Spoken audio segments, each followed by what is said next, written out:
అపోస్తలుడైన పౌలు హెబ్రీయులకు రాసిన పత్రిక 1వ అధ్యాయము.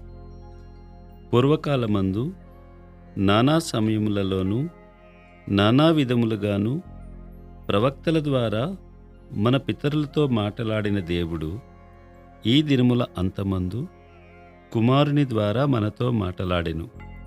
ఆయన ఆ కుమారుని సమస్తమునకును వారసునిగా నియమించెను.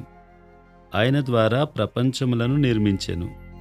ఆయన దేవుని మహిమ యొక్క తేజస్సును, ఆయన తత్వము యొక్క మూర్తిమంతమునై ఉండి తన మహత్తుగల మాట చేత సమస్తమును నిర్వహించుచు పాపముల విషయములో శుద్ధీకరణము తానే చేసి దేవదూతల కంటే ఎంత శ్రేష్టమైన నామము పొందెనో వారికంటే అంత శ్రేష్ఠుడై ఉన్నత లోకమందు మహామహుడగు దేవుని కుడిపార్శ్వమున కూర్చుండెను. ఎలయనగా నీవు నా కుమారుడవు, నేను నేడు నిన్ను కనియున్నాను అనియు, ఇదియుగాక నేను ఆయనకు తండ్రినయ్యుందును, ఆయన నాకు కుమారుడైయుండును అనియు ఆ దూతలలో ఎవనితోనైనను ఎప్పుడైనను చెప్పెనా? మరియు ఆయన భూలోకమునకు ఆది సంభూతిని మరలా రప్పించినప్పుడు దేవుని దూతలందరూ ఆయనకు నమస్కారము చేయవలెనని చెప్పుచున్నాడు. తన దూతలను వాయువులుగాను తన సేవకులను అగ్నిజ్వాలలుగాను చేసుకొనువాడు అని తన దూతలను గూర్చి చెప్పుచున్నాడు గాని తన కుమారుని గూర్చి అయితే, దేవా, నీ సింహాసనము నిరంతరము నిలుచున్నది, నీ రాజదండము న్యాయార్థమైనది, నీవు నీతిని ప్రేమించితివి, దుర్నీతిని ద్వేషించితివి. అందుచేత దేవుడు నీ తోడివారి కంటే నిన్ను హెచ్చించునట్లుగా ఆనంద తైలముతో అభిషేకించెను. మరియు ప్రభువా, నీవు ఆదియందు భూమికి పునాది వేసితివి, ఆకాశములు కూడా నీ చేతి పనులే, అవి నశించును గాని నీవు నిలిచియుందువు. అవన్నీయు వస్త్రం వలె పాతగిలును, ఉత్తరీయం వలె వాటిని మడిచివేతువు. అవి వస్త్రం వలె మార్చబడును గాని నీవు ఏకరీతిగానే ఉన్నావు, నీ సంవత్సరములు తరుగవు అని చెప్పుచున్నాడు. అయితే నేను నీ శత్రువులను నీ పాదములకు పాదపీఠముగా చేయు వరకు నా కుడిపార్శ్వమున కూర్చుండుము అని దూతలలో ఎవరిని గూర్చి అయినను ఎప్పుడైనను చెప్పెనా? వీరందరూ రక్షణయను స్వాస్థ్యము పొందబోవు వారికి పరిచారము చేయుటకై పంపబడిన సేవకులైన ఆత్మలు కారా? హెబ్రీయులకు రాసిన పత్రిక 2వ అధ్యాయము. కావున మనము వినిన సంగతులను విడిచిపెట్టి కొట్టుకుని పోకుండునట్లు వాటి యందు మరి విశేష జాగ్రత్త కలిగి ఉండవలెను. ఎందుకనగా దేవదూతల ద్వారా పలుకుబడిన వాక్యము స్థిరపరచబడినందున ప్రతి అతిక్రమమును అవిధేయతయు న్యాయమైన ప్రతిఫలము పొందియుండగా, ఇంత గొప్ప రక్షణను మనము నిర్లక్ష్యము చేసిన ఎడల ఎలాగూ తప్పించుకుందుము.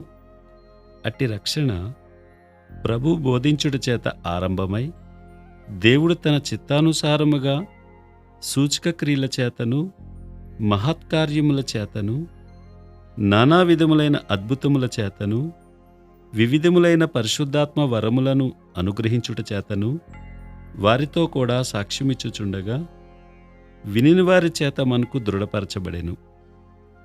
మనము మాటలాడుచున్న ఆ రాబోవు లోకమునకు ఆయన దూతలకు లోపరచలేదు.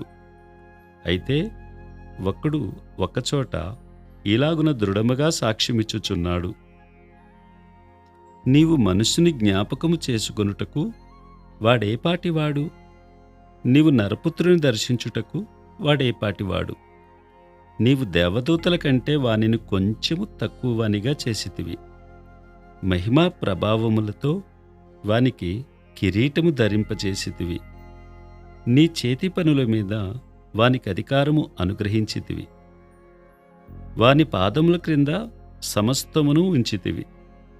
ఆయన సమస్తమును లోపరిచినప్పుడు వానికి లోపర్చకుండా దేనిని విడిచిపెట్టలేదు. ప్రస్తుతమందు మనము సమస్తమును వానికి లోపర్చబడుట ఇంకనూ చూడలేదు గాని దేవుని కృప వలన ఆయన ప్రతి మనుషుని కొరకు మరణం అనుభవించున్నట్లు దూతల కంటే కొంచెము తక్కువవాడుగా చేయబడిన యేసు మరణము పొందినందున మహిమా ప్రభావములతో కిరీటము ధరించిన వానిగా ఆయనను చూచుచున్నాము.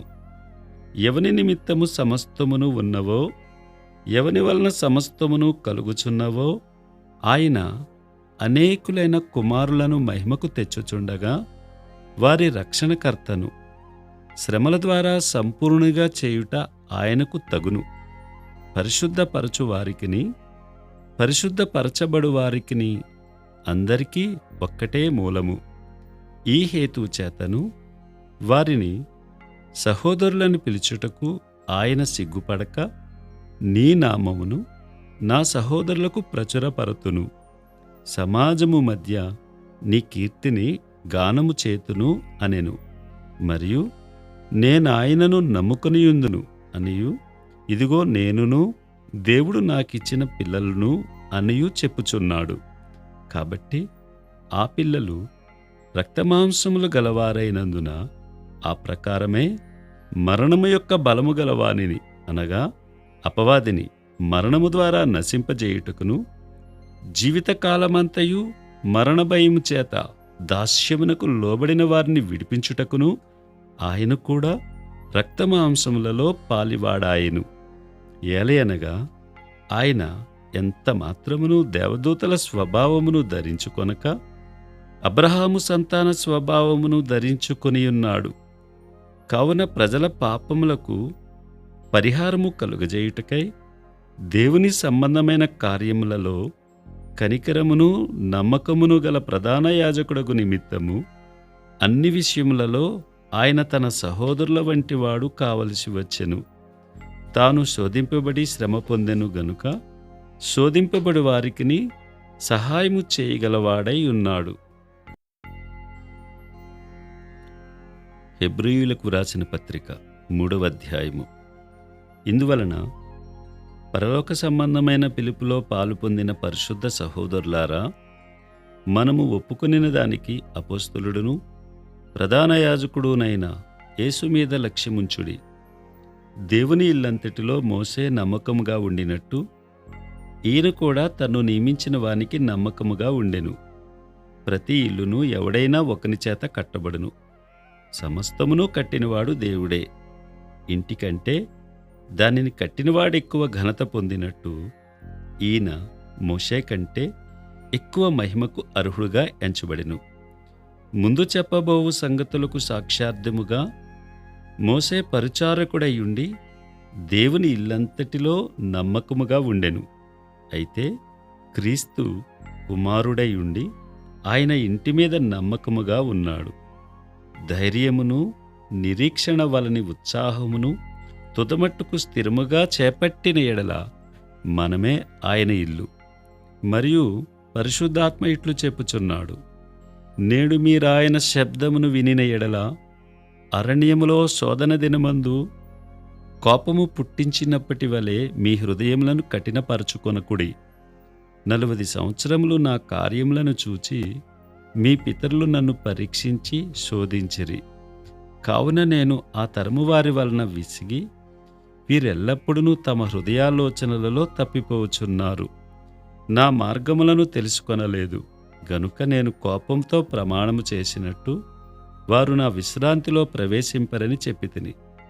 సహోదరులారా, జీవము గల దేవుని విడిచిపోవునట్టి విశ్వాసము లేని దుష్టహృదయము మీలో ఎవని యందైనను ఒకవేళ ఉండునేమో అని జాగ్రత్తగా చూచుకొనుడి. నేడు మీరాయన శబ్దమును వినిన ఎడల కోపము పుట్టించినప్పటి వలె మీ హృదయములను కఠినపరచుకొనకూడని ఆయన చెప్పెను గనుక పాపం వలన కలుగు భ్రమచేత మీలో ఎవడనూ కఠినపరచబడకుండునట్లు నేడు అనబడు సమయముండగానే ప్రతిదినమును ఒకనికొకడు బుద్ధి చెప్పుకొనుడి. ఎలయనగా మొదటి నుండి మనకున్న దృఢ విశ్వాసము అంతము మట్టుకు గట్టిగా చేపట్టిన ఎడలనే క్రీస్తులో పాలివారమై ఉందుము. విని కోపము పుట్టించిన వారెవరు? మోషే చేత నడిపింపబడి ఐగుప్తులో నుండి బయలుదేరి వచ్చిన వారందరే కదా. ఎవరి మీద 40 ఏండ్లు ఆయన కోపగించెను? పాపం చేసిన వారి మీదనే గదా. వారి శవములు అరణ్యములో రాలిపోయిను. తన విశ్రాంతిలో ప్రవేశింపరని ఎవరిని గూర్చి ప్రమాణము చేసెను? అవిధేయులైన వారిని గూర్చియే గదా. కాగా అవిశ్వాసము చేతనే వారు ప్రవేశింపలేకపోయిరని గ్రహించుచున్నాము. హెబ్రీయులకు వ్రాసిన పత్రిక 4వ అధ్యాయము. ఆయన యొక్క విశ్రాంతిలో ప్రవేశించుదుమను వాగ్దానము ఇంకా నిలిచియుండగా, మీలో ఎవడైనను ఒకవేళ ఆ వాగ్దానము పొందకుండా తప్పిపోవునేమో అని భయము కలిగి ఉందము. వారికి ప్రకటింపబడినట్లు మనకును సువార్త ప్రకటింపబడెను.